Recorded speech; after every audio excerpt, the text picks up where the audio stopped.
President Putin के इस decision के बाद अब जश्न की तैयारी हो रही है। इसी फैसले पर मॉस्को में कैसे रेड स्क्वायर पर जश्न की तैयारी हो रही है, तस्वीरें आपको दिखाते हैं। बड़ी बड़ी स्क्रीन्स यहां पर लगाई जा रही है। इनफैक्ट रशियन मीडिया के हवाले से खबरें यह भी आ रही है कि राष्ट्र को संबोधित भी कर सकते हैं पुतिन। लेकिन इस बीच ये बता दें, ये बड़ी स्क्रीन्स इसलिए भी लगाई जा रही है कि अगर नेशन को एड्रेस करते हैं तो क्या पुतिन यहां इसे जीत के तौर पर दिखाने की कोशिश कर रहे हैं। डोनेट्स्क, लुहांस्क, खेर्सन, ज़ेपोरिज़िया के आजादी की जश्न की तस्वीरें। हालांकि एक और तस्वीर दिखाएंगे जहां पर बकायदा बाइक रैली, गाड़ियों की रैली रशिया के झंडे लहराते हुए निकालने की कोशिश शुरू की गई। सर, सवाल आपसे ही है, क्या इस डिसीजन के आधार पर रशिया इसे जीत के तौर पर पेश करने की कोशिश कर रहा है?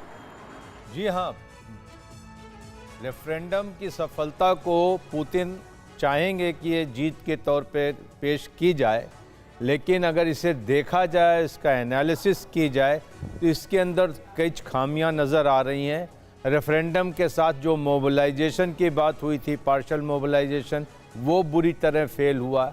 अगर आप अपने बच्चों को पैसे का पार्ट नहीं सिखाएंगे तो पैसा कमाने के बाद में हो सकता है वो आपको ही बेच दें। सावधान, फ्रीडम ऐप को डाउनलोड करें, बच्चों को पैसे का पार्ट कैसे पढ़ाना है सीखिए।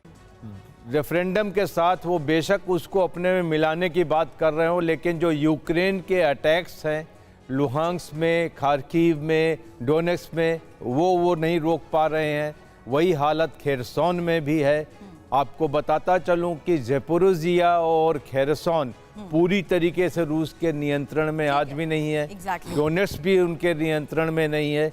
तो ये एक सिचुएशन आ रही है, लेकिन इस सिचुएशन के अंदर समझाइए, क्या ये जो जीत की तरह पुतिन अपने इस फैसले को इस डिक्री के जरिए पेश कर रहे हैं, ये 7 महीने के युद्ध में ये जीत काफी है या नाकाफी है? अंजलि, मैं तो इस पॉइंट से होता हूँ, ये इनका फेस सेविंग है।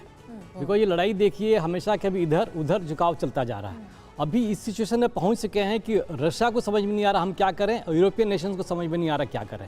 तो कुछ पाने के लिए ये डोनेट्स्क और लुहांस्क का तो पूरा पार्ट इनके पास करीब करीब है। डोनेट्स्क का 69% है। डोनेट्स्क और लुहांस्क बहुत फेस सेविंग की बात कहकर बहुत वैलिड बात कही, लेकिन खेरसौन पे तो यूक्रेन अपना दावा कर रहा था। क्या इसी हड़बड़ाहट में पुतिन की तरफ से ये फैसला लिया गया? बता रहा हूं, डोनेट्स्क और लुहांस्क में रशियन डोमिनेट कर रहे थे, तो ये इनके पास तो था ही।